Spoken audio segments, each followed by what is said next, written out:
Nous allons voir maintenant les offres et les marchés. Donc en fait, ça consiste en l'assistance à la passation des contrats de travaux, et donc c'est la mission de maîtrise d'œuvre définie par l'ancienne loi MOP, mais qui est toujours, on va dire, efficiente. C'est la mission ACT, assistance à la passation de contrats de travaux. Donc on va voir en quoi ça consiste. Donc cette phase offre et marché doit permettre de vérifier les offres, les vérifier, de les classer en fonction de critères préétablis, de mettre au point l'offre ou les offres avec le ou les candidats retenus par le maître d'ouvrage.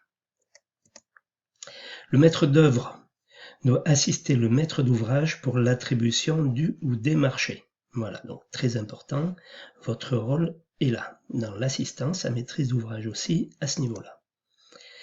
Et aussi pour la rédaction des documents contractuels. Donc en ce qui concerne la remise des candidatures. Quelle que soit la procédure retenue par le maître d'ouvrage, donc là, en ce qui concerne les procédures, on parle de marché public, donc les marchés privés en sont fortement inspirés, on va dire. Donc ce qui est d'actualité, je veux dire, pour les marchés publics est à retenir aussi. Pour les marchés privés, vous penser que ça se passe beaucoup comme ça, quoi, hein, beaucoup comme ça aussi. Donc en fonction de la procédure retenue par le maître d'ouvrage, les entreprises sont amenées à justifier de leur capacité juridique, bien sûr, professionnelle, technique et financière pour participer à la commande publique, éventuellement à un marché privé également. Alors, faut qu'elles soient en règle, faut qu'elles aient du personnel qualifié, qu'elles soient capables de faire le chantier pour lequel elles ont répondu. Donc, en ce qui concerne les marchés privés, le maître d'ouvrage privé peut s'inspirer de ces procédures-là, et donc lui, par contre, il a toute latitude pour demander les renseignements qu'il veut, tels qu'un certificat de qualification, une attestation d'assurance, une garantie de bonne fin, etc. Alors, en ce qui concerne la remise des candidatures, la liste des pièces à fournir par les candidats, donc en marché public, à l'appui de la candidature, donc le maître d'ouvrage public ne peut exiger que la copie du jugement du candidat si celui-ci est en redressement judiciaire, une déclaration sur l'honneur du candidat comme quoi il justifie qu'il n'entre pas dans un cas d'interdiction de soumissionner, des renseignements sur les capacités professionnelles, techniques et financières, des déclarations du chiffre d'affaires qui sont constituées de la déclaration du chiffre d'affaires global et du chiffre d'affaires dégagé par les travaux faisant l'objet du marché réalisé au cours des 3 dernières années, les 3 derniers exercices disponibles, ainsi qu'une déclaration de banque ou une preuve d'une assurance qui couvre les risques professionnels. Un bilan ou un extrait de bilan des 3 dernières années, et la liste des travaux exécutés au cours des 5 dernières années, ainsi que les titres d'études et les titres professionnels de l'entrepreneur et des cadres de son entreprise, pour être sûr qu'il est qualifié pour gérer et pour encadrer un chantier. L'outillage, le matériel et l'équipement technique, les certificats d'identité professionnelle ou de référence de travaux attestant de la compétence de l'entrepreneur à réaliser la prestation pour laquelle il se porte candidat, ça paraît normal au niveau de la candidature, peuvent également être demandés en plus des renseignements sur le respect de l'obligation d'emploi des personnes handicapées, et puis la conformité aux articles d'égalité professionnelle entre les femmes et les hommes. À la sélection donc, on a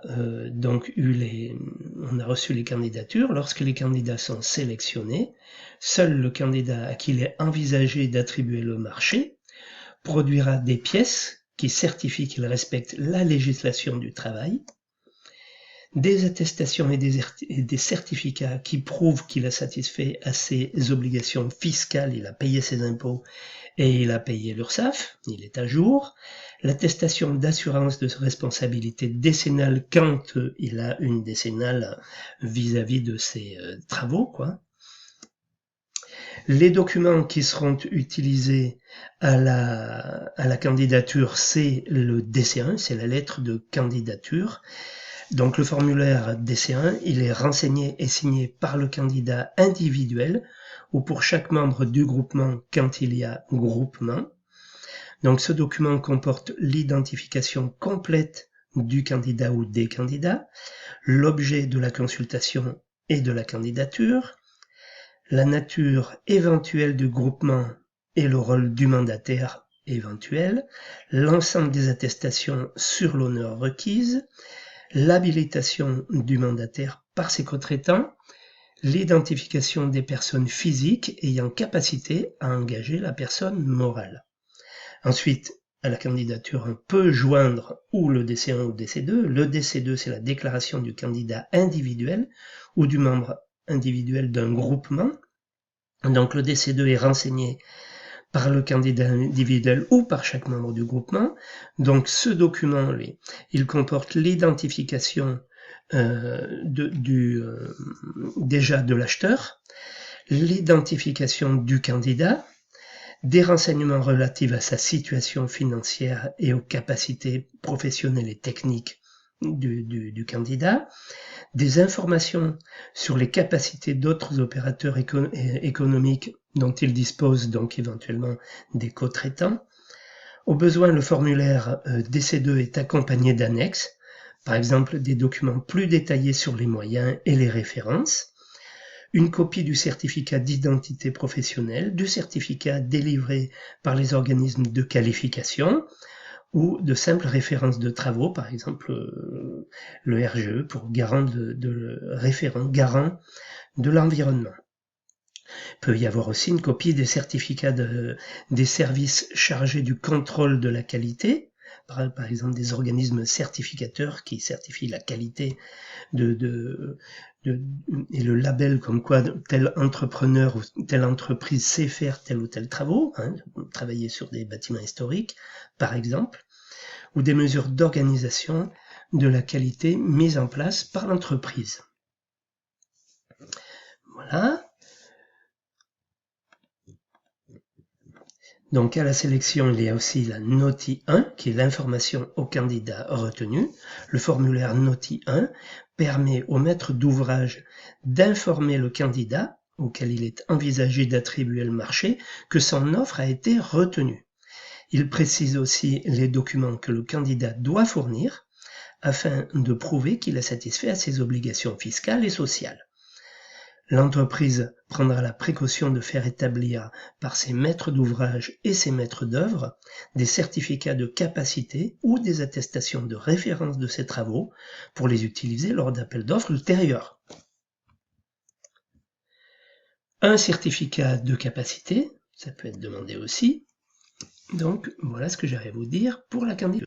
En ce qui concerne les mesures de simplification pour les marchés publics, donc depuis un certain nombre d'années ont été prises des mesures pour faciliter la paperasse, on va dire. Voilà. Donc le plafonnement du chiffre d'affaires annuel exigible, ce qui permet de favoriser l'accès des TPE-PME à une offre, quoi.